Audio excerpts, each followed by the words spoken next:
All these places were once vibrant with life and populated by legends, where great historical moments have happened. But they all have one thing in common. They all collapsed. Great civilizations come and go. In fact, virtually all civilizations go, and the average age for civilization is about 340 years. So what about our civilization?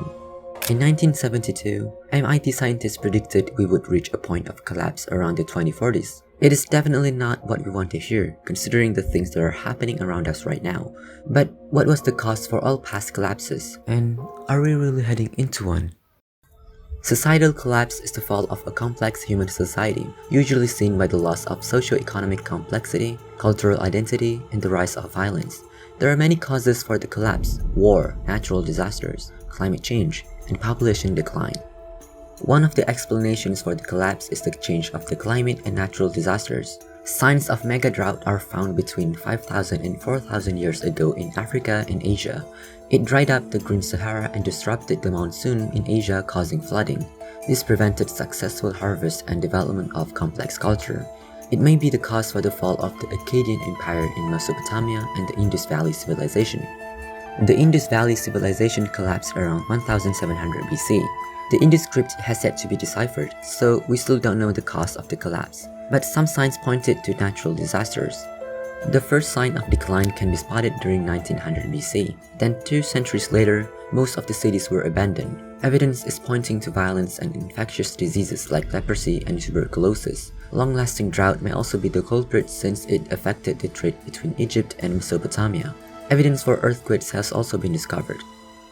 Volcanic eruptions can dramatically affect the climate since their effects can be felt around the world.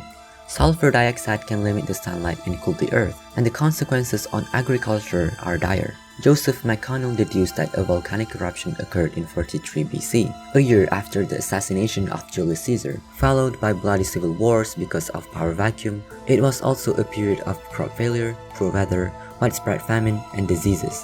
Northern Hemisphere got drier, while Southern Hemisphere got wetter.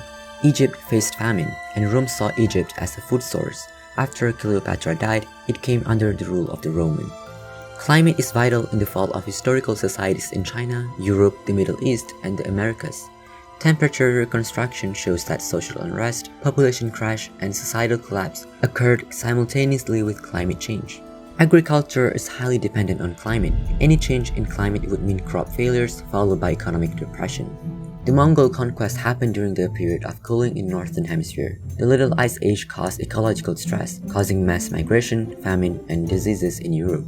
Social instability followed every decline of temperature for up to 15 years time lag. Some developed into armed conflict like the 30 Years' War. The animosity between Protestants and Catholics didn't help either. Huge conflict happened devastating much of Germany. And after it all ended, the population dropped by 70%. Although this didn't affect the tropical countries. After the global temperature started to rise, the ecological stress faded and a period of innovations in technology, medicine, and social welfare developed, making life more comfortable. Sea peoples was one of the main causes of the late Bronze Age collapse in the Eastern Mediterranean. The Hittite Empire was weakened after a battle with the Egyptians. Then, attacks by sea peoples accelerated the process, along with crop failures, famine, and power struggles. They signed a peace treaty with the Egyptians, who sent food supplies. But it wasn't enough. Sea peoples cut off the trade routes for the Hittites, and Hattusa, the capital of Hittite, was destroyed. Hittite Empire was then eventually occupied by Assyrians. In the 3rd century BC, Xiongnu were expelled from China. Then they went westward. Attila rose to power to become the leader of the Huns. They clashed with the Roman Empire. The Romans couldn't stop Attila from attacking Roman Italy, and Milan was ravished. After Attila's death, they never posed a threat to the Romans, but it forced the Germanic people out of their territories. Then, the city of Rome was attacked by the Visigoths and Vandals. Combined with Germanic people, economic weakness, and internal strife, it sent the Western Roman Empire into terminal decline. In 1206, the leader of the Mongols, Genghis Khan, began his expansion. They decimated the populations of Russia, China, the Middle East, and Islamic Central Asia. Later Mongol leaders like Timur destroyed the irrigation systems of Mesopotamia, killed many people, and destroyed cities. Settled societies became nomadic. In China, it halved the population, together with famine and pestilence, totaling 55 million people. It created power vacuums in many regions. Khmer Empire was replaced by Thais, the Vietnamese, although defeated the Mongols, subjugated the Chams, and civil war happened in Vietnam between the ruling families. Egypt managed to defeat the Sea peoples, however, they went into decline. The collapse of nearby societies disrupted their trade routes, causing economic depression. Government workers became underpaid, resulted in the first labor strike in recorded history, and undermined the royal authority. Food prices rose to 8 to 24 times their normal value. Then, they came under the rule of Libyans and Nubians after their attacks. The same thing happened with the Qin dynasty. After the death of Qin Shi Huang, internal strife and rebellion tore his empire apart. In the 14th century AD, Britain suffered crop failures from severe flooding and rainfall. Livestock died and food prices skyrocketed. People from commoners to nobles were desperate for food. Many people resorted to begging, crime, and eating animals they usually wouldn't eat. There were even reports of cannibalism. In continental Europe, things were just as bad. The Great Famine happened, and the worst was yet to come as the 100 Years' War and the Black Death would soon follow. The rise of agriculture led to the rise of contagious diseases. Compared to hunting-gathering, agrarian societies were more sedentary, have higher population densities, have frequent contact with livestock, were more exposed to contaminated water, and have higher concentrations of garbage. Poor sanitation, little medical knowledge, and other disasters aggravated the problem. Smallpox and measles may have been the culprits for the Antonine Plague. It likely started in China and spread via the Silk Road. The Roman troops brought them home, and it had an alarming mortality rate, 1/3 to half of the population. 60 to 70 million people died. Roman cities became epicenters, and the formidable Roman army had to be replaced by freed slaves, criminals, and gladiators. The outcome was immediately seen. They failed to stop the Germanic tribes from crossing the Rhine. The plague created a drastic shortage of businessmen that disrupted trade and led to a food crisis, and economic depression followed. Then, the plague of Cyprian and the plague of Justinian took place, and they cracked the foundations of the Roman Empire. In the 6th century, while the Western Roman Empire was on its knees, the Eastern Roman Empire stood its ground. They tried to recapture the Western Empire, but the plague of Justinian wouldn't allow it. Likely started from China and northeastern India via the trade routes, it killed around 30 to 50 million people. The Western Roman Empire was doomed. The plague also devastated the Sasanian Empire in Persia. It fractured the Mediterranean world into three civilizations battling for power: the Byzantine Empire, Islamic civilization, and medieval Europe. Some evidence suggested that the Mongols may have spread the bubonic plague, one of the causes of the Black Death. They catapulted corpses of those who were infected into Kaffa, and soldiers brought the plague to Mediterranean ports. The source of the Black Death is complicated, but it killed 1/3 of the population of medieval Europe. 200 million people died. It was so bad it took the population 2 centuries to return to its level before the plague. In England and France, the plague and the 100 Years' War killed about half the population. Anyway, the shortage of labor forced them to create new inventions to raise the productivity of the crops. Society became wealthier and could afford arts and sciences. Middle Ages ended and the Renaissance had begun. The Europeans started the exploration and discovered the New World. However, the encounter between European and Native Americans exposed them to diseases. Since the natives were introduced to many diseases in the Old World, their immune systems weren't ready to handle the diseases. The indigenous people were infected with measles, smallpox, and the bubonic plague. Smallpox killed 150,000 Tenochtitlan. Other diseases finished off the Aztec Empire, and 90 to 95% death of the Native American was caused by the Old World diseases.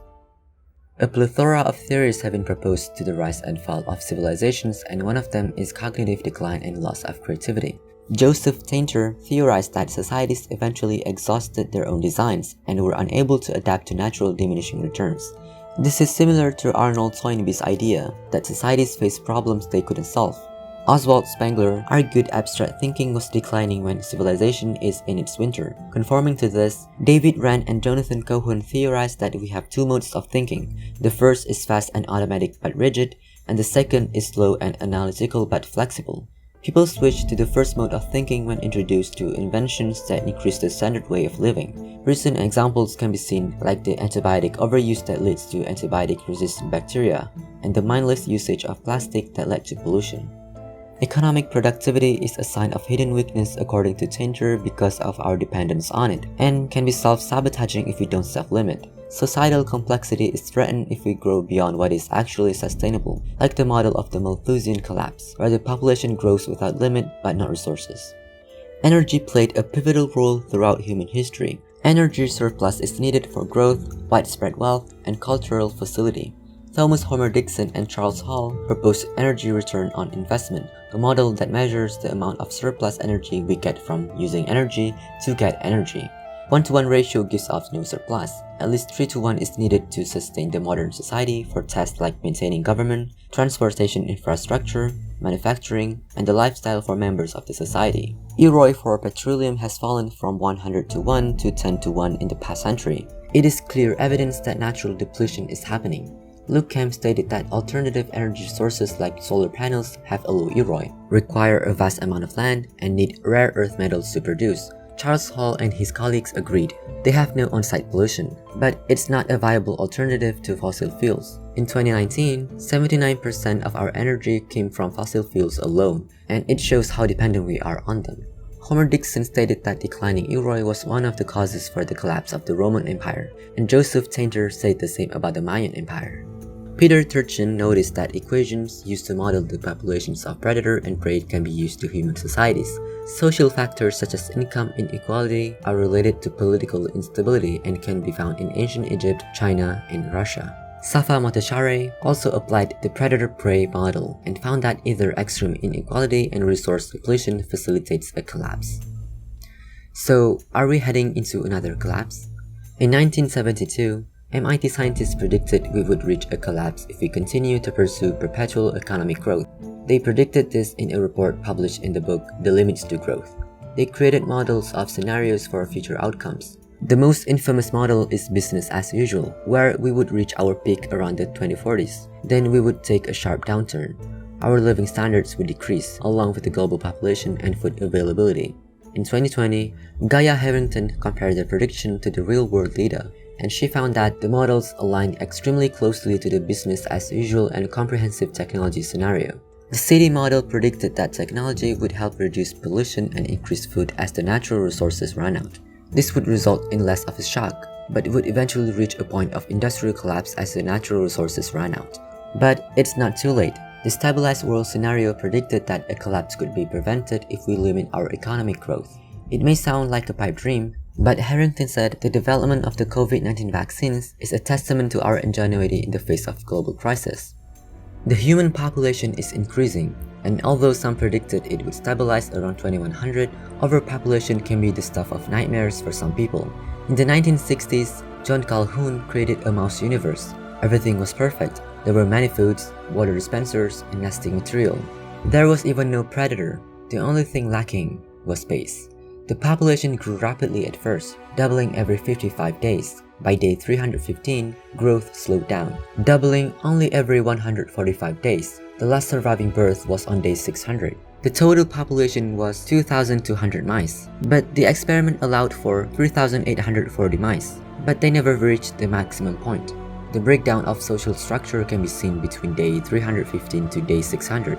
Expulsion of the young before weaning was complete, wounding of the young, increase in homosexual behavior, aggressive behavior of females, and passivity of non-dominant males, which did not defend themselves with increased attacks. After day 600, they went toward extinction. Females stopped reproducing, male counterparts withdrew completely, and they never fought and only engaged in personal tasks essential to their health. They ate, drank, slept, and groomed themselves. The males are dubbed as the beautiful ones as they have no scars and have sleek and healthy coats. Breeding never resumed and their behavior was permanently changed. Calhoun saw this as a metaphor for the potential fate of humans. So, where does that leave us? Some people said we should embrace the collapse and we should use technology to soften the effects. But if all else fails, we can try to go to these countries. New Zealand tops the rank for the best to withstand a global collapse. Some billionaires are even buying lands for bunkers in New Zealand. But let's stop being pessimistic. We still have some time to prevent the collapse. Emissions can be reduced, inequalities leveled, economies diversified, and innovations unleashed. We can also invest in recovery, and ideas for improving food and knowledge systems after a catastrophe were already there. The only thing lacking is the political will. So be calm. Your actions matter to change the world. We will get through this. And you can always go to New Zealand.